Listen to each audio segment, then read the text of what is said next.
माझे नाव रुद्र महादेव चव्हाण आहे आणि माझ्यासोबत नमस्कार माझे नाव प्रणव चव्हाण आहे नमस्कार माझे नाव तुकाराम लक्ष्मण सुर्जे आमच्या प्रयोगाचे नाव आहे पदार्थाचे गुणधर्म सर्वात पहिला गुणधर्म आहे ठिसूळपणा दुसरा गुणधर्म आहे कठीणपणा तिसरा गुणधर्म आहे स्थितिस्थापकता चौथा गुणधर्म आहे प्रवाहिता सर्वात पहिला गुणधर्म आहे ठिसूळपणा माझ्या प्रयोगासाठी लागणारे साहित्य खडू पीठ सोटी काच राजगिऱ्याची वडी अशा काही पदार्थांवर पुरेसा दाब दिला असता का होते त्याचे लहान लहान तुकड्यात किंवा कणात रूपांतर होते अशा पदार्थांना ठिसूळ पदार्थ म्हणतात पदार्थाच्या या गुणधर्माला ठिसूळपणा म्हणतात धन्यवाद माझ्या प्रयोगाचे नाव आहे कठीणपणा माझ्या प्रयोगाला लागणारे साहित्य एक लोखंडी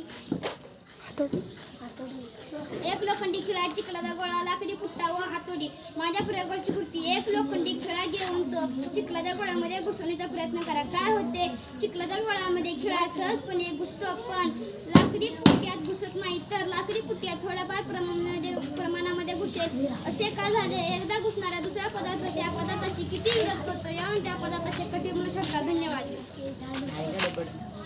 एकेकाचं काढ की मॅडम हिने एकदा चालू केलं बंदच केलं स्थितिस्थापकता माझ्या प्रयोगाला लागणारे साहित्य एक रबर बँड माझ्या प्रयोगाची कृती एक रबर बँड ताणून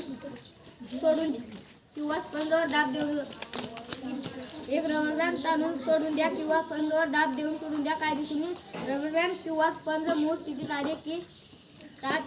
स्थितीत आले की त्याचा आकार बदलतो ताण किंवा दाब काढून घेतल्यास ते पदार्थ मूळ स्थितीपर्यंत स्थितिस्थापकता म्हणतात धन्यवाद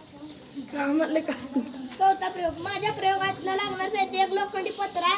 पाणी मध डिंक माझ्या प्रयोगाची कृती एक होळीच्या आकाराचा पत्रा तिरका धरून त्यावर पाणी मध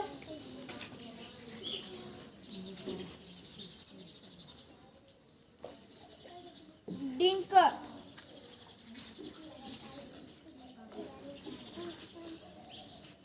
याचा एक एक थेंब वेगवेगळ्या ठिकाणी टाका ते कसे वाहतात द्रव पदार्थ उतारावरून वाहतात या गुणधर्माला प्रवाहिता म्हणतात